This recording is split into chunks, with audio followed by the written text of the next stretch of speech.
ஆளுமை மிக அரசு பணியின் யூடியூப் சேனலுக்கு உங்களை அன்புடன் வரவேற்பது உங்கள் PMS தாவூத். 8வது பே கமிஷன் வருமானு ரொம்பவும் அவரோட எதிர்பார்த்து நேரத்தில் ஜனவரி 2016 16ஆம் தேதி 2025 ஜனவரியில் 16ஆம் தேதி சொன்னாங்க வருதுங்க. அதுக்கப்புறம் டேர்ம்ஸ் ஆஃப் ரெஃபரன்ஸுங்கிறது வரணும். டேர்ம்ஸ் ஆஃப் ரெஃபரன்ஸ்னா என்னன்னு நான் சொல்லிடுறேன். டேர்ம்ஸ் ஆஃப் ரெஃபரன்ஸ்னா அந்த போட்டிருக்க மாதிரி TOR டேர்ம்ஸ் ஆஃப் ரெஃபரன்ஸ் தான். அதாவது பே கமிஷன் எந்தெந்த அம்சங்களெல்லாம், அதாவது பென்ஷனு, அப்புறம் பே, சேலரி, போனஸு, DA, அப்புறம் அரசாங்கத்தினுடைய பொருளாதார நிலைமை, ஃபிஸ்கல் ப்ரூடன்ஸ், அதாவது இந்த நிதிநிலையை பற்றிய ஒரு முன்ஜாக்கிரதை, ஃபிஸ்கல்னா என்ன முன்ஜாக்கிரதை, அப்புறம் நலத்திட்டங்களுக்கு போதுமான பணம் இருக்கா, பழைய பென்ஷனுக்கு போதுமான நிதி இருக்கா, இதை பண்ணினோம்னா மாநில அரசுகளுக்கு ஏதாவது அஃபெக்ட் ஆகுமாங்கிற அம்சங்களெல்லாம் பார்த்து தான் என்ன பண்ணணும், பே கமிஷன் தன்னுடைய பரிந்துரை அளிக்கணும். அதுக்கு தான் பேர் TOR. அதாவது பரிந்துரைகளை சமர்ப்பிக்கும் முன்பு கவனத்தில் கொள்ள வேண்டிய அம்சங்கள் தான் TORனா அதுக்கு தான் பேர். சரி, இப்போ அது என்ன பண்ணிட்டாங்க, போன 28ஆம் தேதி பரிந்துரை TOR டேர்ம்ஸ் ஆஃப் ரெஃபரன்ஸ் கொடுத்தாங்க. ஒரு கிஃப்ட் தான் கொடுத்தாங்க. அதாவது நான் சொன்னேன் இல்லையா, நாட்டினுடைய பொருளாதார நிலைமை, ஃபிஸ்கல் ப்ரூடன்ஸு, நலத்திட்டங்களுக்கு பணம் இருக்கா, அப்புறம் என்ன சொல்றது, இப்போ மாநில அரசுகள்லாம் சமாளிக்குமா, இந்த மாதிரிப்பட்ட இனங்கள் எல்லாம் அவங்க பரிசீலனை பண்ணணும்னு சொல்லிட்டு அதை மட்டும் தான் போட்டாங்க. என்னென்ன ஐட்டங்கள் பரிசீலனை பண்ணுங்கிறத முழுமையான TOR டேர்ம்ஸ் ஆஃப் ரெஃபரன்ஸ் 3ஆம் தேதி தான் வந்திருக்கு. இது யாருக்கு பொருந்தும்னா, கவர்மெண்ட் ஆஃப் இந்தியா ஊழியர்கள், யூனியன் டெரிட்டரி ஊழியர்கள், supreme court officers and staff, auditor and account general of India, control and audit general of இந்தியாவுடைய ஆஃபீஸர்ஸு, அப்புறம் டிஃபென்ஸ் ஃபோர்ஸஸ்ஸு, அப்புறம் என்ன சொல்கிறது, அதாவது 16 சர்டிஃபிகேட் பாடி, அதாவது PFRDA pension regulatory development authority of India, insurance regulatory development of India, SEBI security exchange board, இந்த மாதிரி 16 சட்டப்பூர்வ அமைப்புகள் இருக்குது. இந்த ஊழியர்கள் எல்லாருக்குமே இது பொருந்தும். இவைகளை அந்தந்த மாநில அரசுகளும் கடைபிடிக்கும். அவங்களுக்கு உள்ளதான் இந்த TORங்கிறது. அதானா இந்த TORல இந்த தடவை என்னன்னு கேட்டிங்கன்னா, முக்கியமான ஒரு அம்சம், முக்கியமான விடுபாடு, பென்ஷனர்கள், அதாவது 1/1/2026க்கு முந்தைய பென்ஷன்களை பற்றி எந்தவித குறிப்பும் இல்லைங்கிறதுனால நாடு முழுக்க ஒரு ஃபியர், ஒரு எதிர்பார்ப்பு, என்ன அப்படி ஆயிடுச்சேங்கிற கவலை இருக்குது. அதுதான் இப்போ நம்ம பார்க்குறோம்.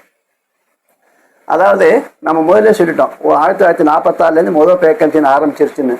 ஆனால் 1, 2, 3 பே கமிஷனுக்கு இடைவெளி குறிப்பாக இல்லை, முன்ன பின்ன இருந்தது.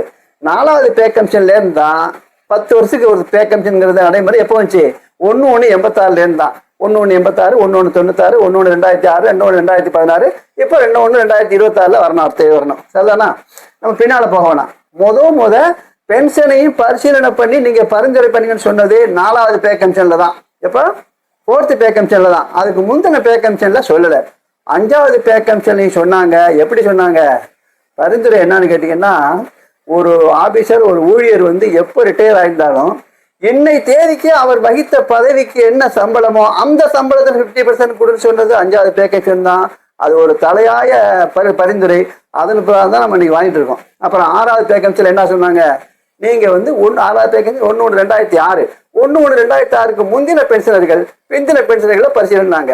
அப்புறம் 7வது பே கமிஷன் 1/1/2016 என்ன சொன்னாங்க, 1/1/2016க்கு முன்னால உள்ளவங்களையும் இதுக்கு பின்னால் உள்ளவங்களுடைய பென்ஷனையும் பரிசீலனை பண்ணுங்க.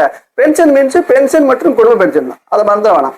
ஆனால் இந்த பே கமிஷன் TORல இந்த பென்ஷனை பற்றியோ குடும்ப பென்ஷனை பற்றியோ, அது 1/1/2026க்கு முன்னால் ரிட்டையர் ஆனவங்களை பற்றி குறிப்பு ஏதும் இல்லை. அதுதான் அந்த வீடியோ. சரி, ஆகையினால என்ன பண்ணிட்டாங்க, இவங்க இதை குறிப்பிடலை. அப்புறம் இன்னொரு முக்கியமான என்னன்னு கேட்டிங்கன்னா, அமலாக்க தேதி. இது வரைக்கும் எல்லா பே கமிஷன்லையுமே பே கமிஷன் தான் ரெக்கமெண்ட் பண்ணும், இன்ன தேதியிலேருந்து அமலாக்கம் பண்ணுங்க அப்படின்னு சொல்லிட்டு. ஆனால் இந்த தடவை கொடுத்த TORல இந்த பே கமிஷன் எப்பயிலேருந்து எப்பயிட்டு வருங்கிறத நீங்கள் சொல்லுங்கன்னு சொல்லலை. இது ஒரு பெரிய மக்கள் மத்தியில், பென்ஷன் மத்தியில், ஊழியர் மத்தியில் கவலையாக இருக்குது. ஏன்னா எப்பன்னு சொல்லலையே, இவங்க 1/1/2026 பண்ணாமல் லேட்டாக பண்ணிடுவாங்களோங்கிற ஒரு ஃபியர் இருக்கத்தான் செய்யுது. ஏன்னா அதை குறிப்பிடப்பட்டலை. முக்கியமான பாயிண்ட் இந்த TOR டேட்டா என்ன சொல்றது, டேட் ஆஃப் எஃபெக்ட், இது என்னையிலேருந்து அமலுங்கிறத அதில் குறிப்பிடலை. இது ஒன்று. அடுத்தாப்புல பார்த்தீங்கன்னா, பாராளுமன்ற நிலைக்குழு, பார்லிமெண்ட் ஸ்டாண்டிங் கமிட்டின்னு ஒன்று இருக்குது. அவன் என்ன சொல்லியிருக்காங்க, இந்த கம்யூட்டேஷனை 12 வருஷமாக குறைங்க, ஒவ்வொரு 5 வருஷத்துக்கும் 5% பென்ஷன் இருக்குது. அதாவது 60 வருஷத்தில் ரிட்டையர் ஆகிறதா, 65 வயசானா பென்ஷனில் ஒரு 5%, 70 வயசானா இன்னொரு 5%, 5 + 10%, ஆக 70 வயசானா 10%, 75 வயசானா 10 + 5%, ஆக 15%, 80 வயசானா இன்னைக்கு தேதி அமுல்ல இருக்கு, 80 வயசானா 20%, 20% பென்ஷன், அதுக்கு உண்டான DAயும் சேரும். ஆனால் இந்த ஐட்டங்களை இந்த 18 வருஷங்கிறதையோ அல்லது இந்த 5 வருஷத்துக்கு ஒரு 5% உயர்வுங்கிறதையோ சேர்க்கப்படல. இது ஒரு பெரிய கவலைக்குரிய அம்சமா இருக்கு. இதை பத்தி இன்னும் கொஞ்சம் மேலும் பார்த்தோம். இந்த பே கமிஷன்ல என்ன எதிர்பார்த்தாங்கன்னா, இன்னைக்கு தேதியில என்பிஎஸ்ல இருக்கிறவங்க அதுல ஒரு 1,00,000 பேர் கிட்டத்தட்ட யூபிஎஸ்க்கு போயிருக்காங்க. அவங்க எதிர்பார்த்தது பழைய பென்ஷன் மீண்டும் வரணும். ஆனா என்ன பண்ணிட்டாங்க, திரும்ப திரும்ப திரும்ப திரும்ப பழைய பென்ஷன் இல்லைன்னு சொல்லிட்டாங்க. முடிவா சொல்லிட்டாங்க, இனி வராதுங்கிறது மாதிரி அடுத்தடுத்து திரும்ப திரும்ப கன்ஃபார்ம் பண்ணிட்டாங்க. ஆனால் என்ன செஞ்சிருக்காங்க, இங்கதான் முக்கியமா பார்க்க வேண்டியிருக்கு. என்பிஎஸ் இருக்கு பாருங்க, என்பிஎஸ் சேர்ந்து தான் யூபிஎஸ், அதனால தான் பிராக்கெட்ல போட்டிருக்கோம். என்பிஎஸ்னுடைய ஒரு பகுதி தான் யூபிஎஸ்ங்கிறது. என்பிஎஸ்ங்கிறது நேஷனல் பென்ஷன் சிஸ்டம் 1/1/2024 இருக்கு. இந்த யூபிஎஸ்ங்கிறது யூனிஃபைடு பென்ஷன் ஸ்கீம். அது இப்போ என்ன ஆச்சு, 1/4/2025 அமலுக்கு வந்திருக்கு. இது ரெண்டும் ஒன்று தான், இதனுடைய பகுதி தான் யூபிஎஸ்ங்கிறது. என்ன பண்ணியிருக்காங்க, இப்போ இந்த பே கமிஷன்ல இந்த டிஓஆர்ல இதை வந்து அந்த என்பிஎஸ்க்கு யூபிஎஸ்க்குள்ள கிராஜுவேட் இருப்பாருங்க பணிக்கொடைய, அது ஆய்வு செய்யுங்கன்னு ஒரு ஆணை கொடுத்துருக்காங்க. அதை ஆய்வு செய்யணும்னு ஆணை கொடுத்துருக்காங்க. அதை இப்போ வந்து இப்போ நம்ம பழைய பென்ஷன்ல இருக்கிறவங்களுக்கு எப்படி அதிகபட்சம் 16ஆம் மாதம் சம்பளமும் ரிட்டையர் ஆனா அதே தான் இதுவும் இருக்கு.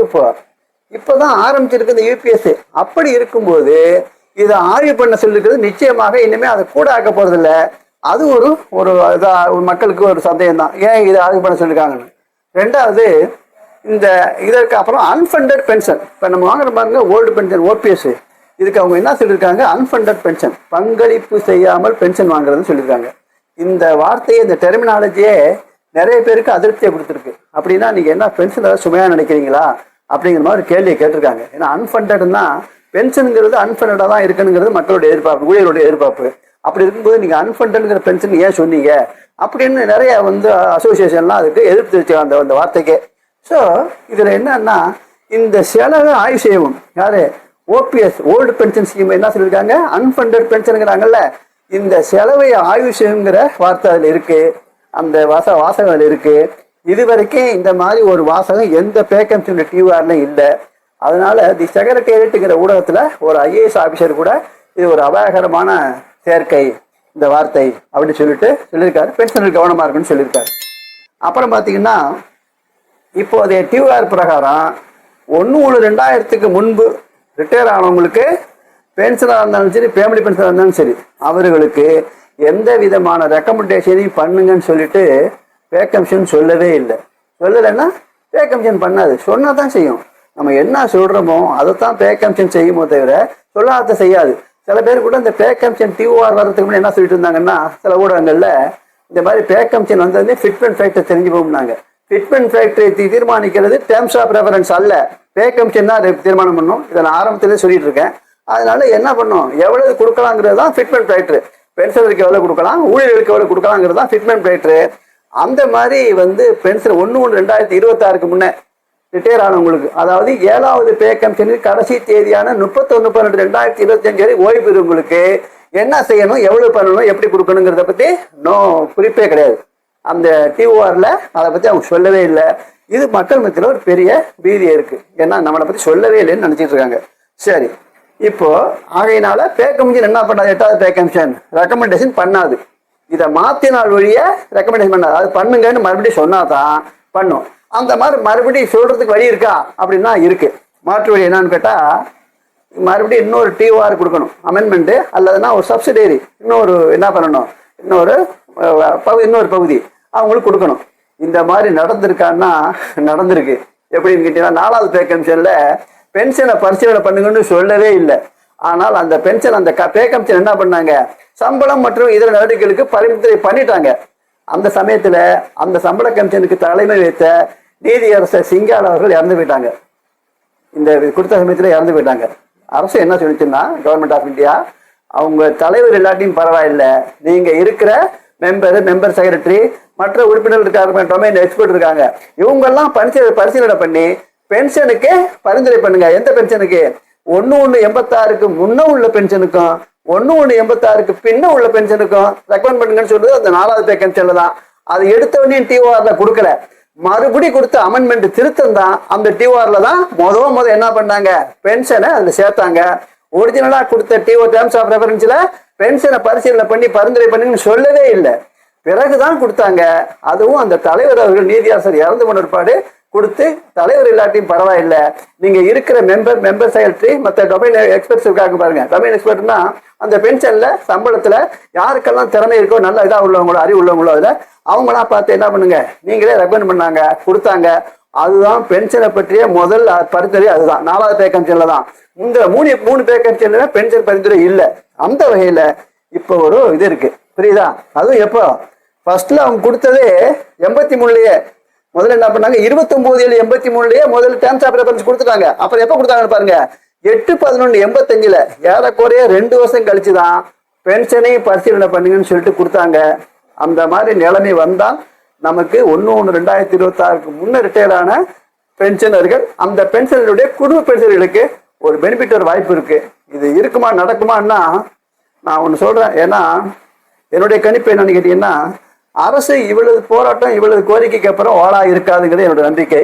ஆகையினால அது மாதிரி சப்ளிமெண்ட் ஒரு பே கமிஷன் என்ன பண்ணுவாங்க, ஒரு டிஓஆர் அந்த பே கமிஷனுக்கு வழங்கப்படும். நிச்சயமாக அதிகமா இல்லைன்னாலும் என்ன பண்ணுவாங்க, போனதை கொடுத்தாங்க இல்லையா, ஊழியருக்கு 2.87, உங்க பென்ஷனுக்கு 2.87, அப்படி கொடுக்காட்டி என்ன பண்ணுவாங்க, ஒரு சர்டன் அமௌண்ட்டை ரெக்கமெண்ட் பண்ணுவாங்க. அது மாதிரி கிடைச்சா நமக்கு உண்டு. அதை போல வந்தா நம்ம சொல்லுவோம். ஊழியர்களுக்கு என்ன விடுபாடு என்னங்கிறத இன்னொரு வீடியோவில் பார்ப்போம். நன்றி.